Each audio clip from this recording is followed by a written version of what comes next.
कल प्रधानमंत्री नरेंद्र मोदी ने विपक्ष की धुलाई की थी। आज यूपी के मुख्यमंत्री योगी आदित्यनाथ ने विपक्ष की धुलाई की और विपक्ष की धुलाई की नई पिक्चर आज रिलीज कर दी। पीएम मोदी को लेकर एक ऐसा ऐलान भी किया योगी आदित्यनाथ ने जिससे विपक्षी गठबंधन इंडिया में हड़कंप मच गया है। पीएम ने कल 2024 में अपनी जीत की गारंटी दी थी और यह कहा था कि 2024 में तो सारे रिकॉर्ड टूट जाएंगे। आज यूपी में मुख्यमंत्री आदित्यनाथ ने भी पूरे कॉन्फिडेंस के साथ कह दिया कि 2024 में यूपी के अंदर जो 80 लोकसभा सीटें हैं वहां क्लीन स्वीप होगा। अगर यूपी में योगी ने विपक्ष का 2024 में सफाया कर दिया तो फिर प्रधानमंत्री नरेंद्र मोदी की यह बात सही साबित हो जाएगी कि 2024 में सारे रिकॉर्ड पीएम मोदी और एनडीए तोड़ने वाले हैं। 350 प्लस सीट भी आ जाएगी अगर जो योगी कह रहे हैं वो यूपी में हो गया, क्योंकि यूपी में लोकसभा की सबसे ज्यादा 80 सीटें और अगर 80 की 80 सीटें जीत लेते ही है बीजेपी यूपी में तो इसका मतलब यह होगा कि विपक्ष चाहे कितना भी गठबंधन बना ले, विपक्ष चाहे कितनी भी ताकत लगा ले, दूर दूर तक 2024 में नरेंद्र मोदी को जीतने से नहीं रोक सकता। 2024 को लेकर योगी आदित्यनाथ ने यूपी विधानसभा में यह बात कह दी कि 2024 में डबल इंजन की सरकार बनी रहेगी। मतलब यूपी में तो उनकी चलेगी, उनका तो 5 साल का कार्यकाल बचा रहेगा, लेकिन वो कह रहे हैं नरेंद्र मोदी लौट कर आएंगे 2024 में और डबल इंजन की सरकार चलती रहेगी। केंद्र में मोदी जी, यूपी में योगी। प्रधानमंत्री नरेंद्र मोदी 2024 में फिर लौटेंगे, उन्होंने डंके की चोट पर यूपी विधानसभा में ऐलान किया। इतना ही नहीं, योगी आदित्यनाथ ने यह भी कह दिया कि 2024 में विपक्ष का खाता भी नहीं खुलेगा। बॉस, एक बार सुनिए योगी आदित्यनाथ को।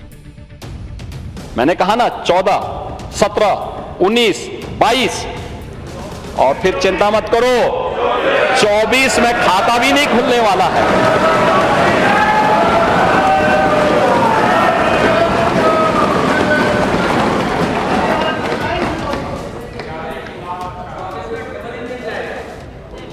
चौबीस में डबल इंजन की सरकार फिर से रिपीट करेगी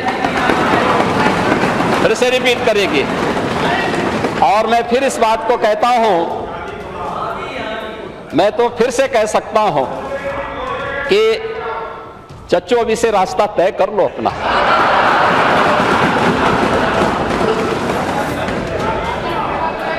आप ही बनाइएगा वर्मा जी। देखो,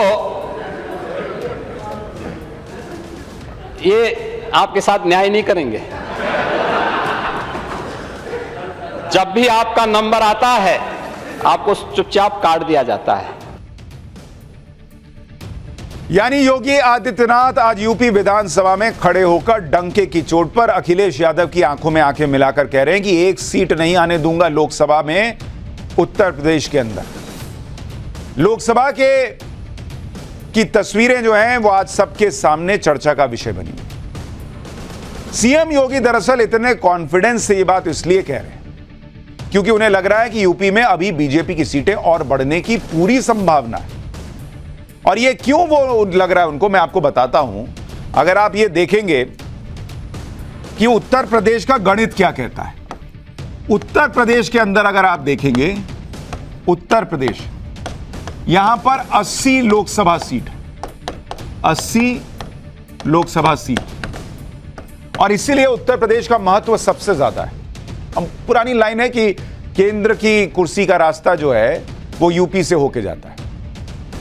अगर आप देखेंगे कि 2014 में क्या हुआ, 2014 में अगर आप बीजेपी का परफॉर्मेंस देखेंगे उत्तर प्रदेश के अंदर, बीजेपी को 72 सीट मिली थी 80 में से। मतलब छप्पड़ फाड़ के कोई बचा ही नहीं, सब धुआं धुआं हो गया वैसा। 80 में से 72 सीट। फिर आया 2019 का साल जब नरेंद्र मोदी 5 साल का कार्यकाल पूरा कर चुके थे और योगी आदित्यनाथ तब उत्तर प्रदेश में नए मुख्यमंत्री बने थे, 2017 में बने थे। तब भी उत्तर प्रदेश के अंदर 63 सीट बीजेपी को आई थी, 63 सीट। मतलब मात्र जो है 9 सीट कम हुई थी। अब उसके बाद अभी की स्थिति क्या बनी हुई है, अभी की स्थिति देखेंगे आप आज की डेट में कुछ सीट खाली हुई, फिर उपचुनाव हुआ वगैरह वगैरह, तो आज की डेट में बीजेपी जो है वो 64 सीट पर है 80 में से। अपना दल के पास 2 सीट है जो कि बीजेपी के गठबंधन से है, मतलब 66 हो गया। समाजवादी पार्टी के पास 3 सीट है। वो बीएसपी जो अब समाजवादी पार्टी के साथ नहीं है और इंडिया गठबंधन का पार्ट नहीं है, उसके पास 9 सीट है। कांग्रेस की 1 सीट है और 1 सीट खाली है। यह है 80 लोकसभा सीटों का गढ़। यानी बीजेपी गठबंधन अभी भी 66 सीट पर बना हुआ है। अब बहुजन समाज पार्टी यानी बीएसपी जो मायावती की पार्टी है, और मायावती उस स्थिति में नहीं है जहां वो योगी और बीजेपी को चैलेंज कर सके। चैलेंज करने की थोड़ी बहुत स्थिति में अखिलेश यादव हैं, लेकिन उनके बारे में लोग ये कहते हैं कि वो सांड के मामले को ही सीएम योगी से उलझने का एक जरिया मान बैठे और उसी में फंसे हुए। आज विधानसभा में भी समाजवादी पार्टी अध्यक्ष और नेता विपक्ष अखिलेश यादव ने फिर से उत्तर प्रदेश में सांडों का मुद्दा उठाया। अखिलेश यादव ने विधानसभा में कहा कि यूपी में सांड के हमले से कई लोगों की मौत हो चुकी है और सरकार कुछ कर नहीं रही है। अखिलेश ने कहा कि मुख्यमंत्री दफ्तर के एक अधिकारी की भी सांड के हमले में मौत हो गई थी। इस पर योगी ने भी अखिलेश को जवाब दिया, लेकिन पहले सुनिए अखिलेश ने विधानसभा में क्या कहा, उसके बाद आपको योगी आदित्यनाथ का जवाब दिखाऊंगा। और आज वो जवाब देते हुए योगी आदित्यनाथ ऐसा ठहाका लगाकर हंसे जैसा शायद हंसते हुए उनको आपने पहले कभी नहीं देखा होगा। लेकिन पहले अखिलेश यादव को सुनिए। हालांकि सरकार का प्रिय जानवर सांड है, क्या ये मैं मान लूं बात? हमारे साथ बहुत ही सीनियर माननीय सदस्य अवधेश प्रसाद जी, पिछली बार भी हम लोगों ने सदन में यही बात रखी थी और एक लंबी सूची दी थी। हम उपाय बता देंगे 1 मिनट में। तो मैं बैठ जाऊं? अच्छा था, इनका उपाय जरूर सुन लीजिएगा अध्यक्ष महोदय। आखिरी में अध्यक्ष महोदय, ये कोई छोटा इशू नहीं है। ये बात मैं इसलिए कह रहा हूं, ये किसान से गरीब से जुड़ा हुआ मसला है और जो लोग सड़क से चल रहे हैं उनके लिए डेंजरस है। ये कब आकर के कोई सामने आ जाए, टकरा जाए, गाड़ी जान चली जाए। अध्यक्ष महोदय, अगर मैं गलत नहीं हूं तो नेता सदन के ऑफिस में भी एक कर्मचारी काम करते थे, उनकी गाड़ी भी जानवर से टकराई थी जिसकी वजह से जान चली गई, जान नहीं बची। सोचिए अध्यक्ष जी, मुख्यमंत्री कार्यालय में काम करने वाले अधिकारी की जान चली जाए एक जानवर से टकराने से। अगर उसके लिए कोई सुरक्षा नहीं है तो जो आम जनता उसके लिए सुरक्षा क्या है? हम आए दिन सोशल मीडिया पे या अलग तरीके से वीडियो देखते हैं या किस तरीके से सांड ने गली में आकर के किसी बच्चे को, किसी महिला को, किसी बुजुर्ग को उठा करके फेंक दिया। लेकिन मुख्यमंत्री योगी आदित्यनाथ ने अखिलेश यादव के सांड वाले मुद्दे की भी हवा निकाल दी। योगी ने कैसे अखिलेश को उन्हीं के मुद्दे पर फंसा दिया और कैसे खुद खिलखिलाकर हंस पड़े, जरा वो भी देखिए। और कोई भी व्यक्ति वह सर्पदंश से मरे, आपके पसंदीदा सांड से मरे, किसी, हाँ हम तो, हमारे लिए तो प्रिय है ही। हम तो नंदी के रूप में पूजा करते हैं सांड की, हम तो करते ही हैं। शिवपाल जी क्या आप नहीं करते हैं क्या? करते हैं ना, तो कुछ तो समझाया करो। सर्पदंश से, वन्य जीव से सांड के मारने पर ये सभी को आपदा की श्रेणी में घोषित करने वाला उत्तर प्रदेश देश का पहला राज्य है। और पहली बार आपने देखा होगा, ठीक है, आपको अवसर नहीं मिल पाया, जनता ने इस लायक नहीं समझा कि आप कर नहीं सकते, इसलिए कहा कि भाई आप बाहर जाइए। और इसलिए डबल इंजन की सरकार आई। डबल इंजन की सरकार ने आते ही अन्नदाता किसानों के हित में ये कदम उठाए। अखिलेश यादव अपने सोशल मीडिया हैंडल से लगातार सांड से हो रहे हमलों की जानकारी देते रहे। आज भी अखिलेश यादव ने विधानसभा में कहा कि अगर सरकार सांडों को कंट्रोल नहीं कर पा रही तो सांड सफारी ही बना दे। उनका आइडिया सुनिए। आप पर बजट है, क्यों नहीं पकड़ते आप इनको? इसमें कौन सा आपका पैसा खर्च हुआ जा रहा है वित्त मंत्री जी का? आप पकड़िए, आपकी योजना चल रही है, इकट्ठा रखिए उनको, क्यों नहीं रख रहे हैं? और नहीं मानते, कहीं आप अपने ही जिले में एक सांड सफारी बना लो। किसने रोका है आपको?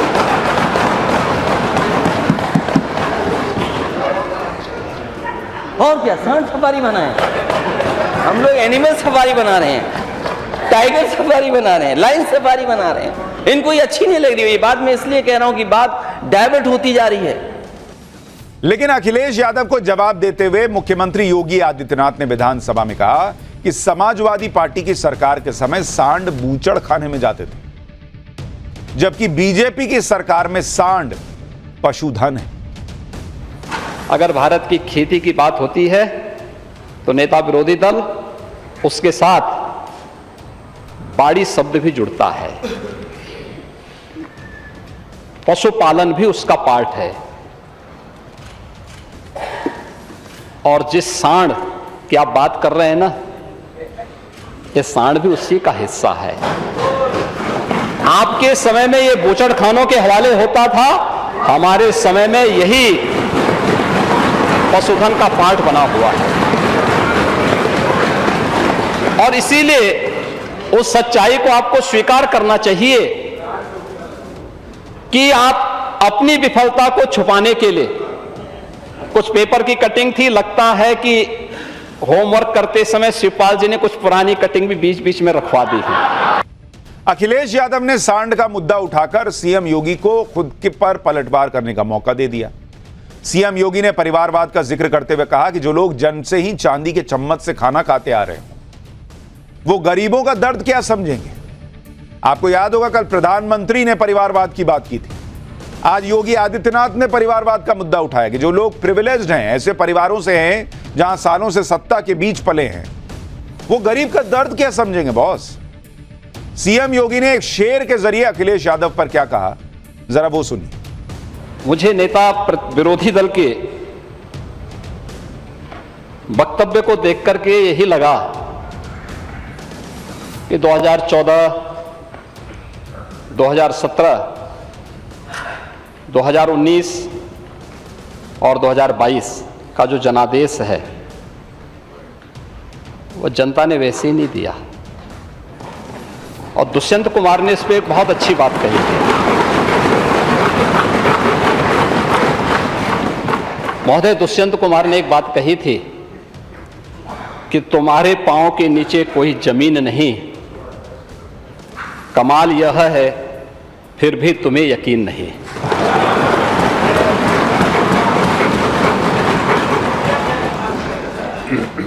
उन्हें जमीनी हकीकतों की कोई जानकारी नहीं है।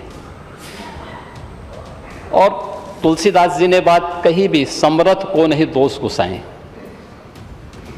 ऐसे ही लोगों पे बातें अक्सर से सही बैठती हैं, क्योंकि जो लोग जन्म से चांदी के चम्मच में खाने के आदी हैं,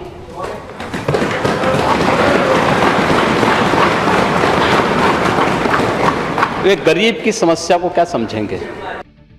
मुख्यमंत्री योगी ने इसी बहाने अखिलेश के चाचा शिवपाल का भी एक बार जिक्र किया और शिवपाल अखिलेश के बीच टकराव को याद दिलाया। शिवपाल यादव को लेकर योगी आदित्यनाथ ने विधानसभा में आज और क्या कहा, वो भी सुनिए। इतिहास गवाह है कि जब परिवार में सत्ता का संघर्ष आगे बढ़ता है तो कुछ न कुछ चीजें तो सामने आएंगी। और पुराने जो है अनुभवी नेता हैं, शिवपाल जी तो इतना पापड़ बेले हैं, तो कुछ तो सामने आएगा, कुछ तो परिणाम सामने आने चाहिए। और शिवपाल जी आपके प्रति हमारी बहुत सहानुभूति है। आपके साथ अन्याय हुआ है, हम जानते हैं। और इसीलिए आपके साथ ये लोग न्याय करेंगे नहीं, फिर भी आपकी कीमत को समझेंगे नहीं। अखिलेश के चाचा शिवपाल यादव का केस भी बड़ा अजीब है। कभी उनके अखिलेश से टकराव की बात आती है, कभी वो साथ दिख जाते हैं, कभी ये कहा जाता है कि वो नाराज हैं, तो कभी कहा जाता है कि शिवपाल के सहयोगी बीजेपी में जा रहे हैं और शिवपाल को भी बीजेपी साधने में जुटी हुई है।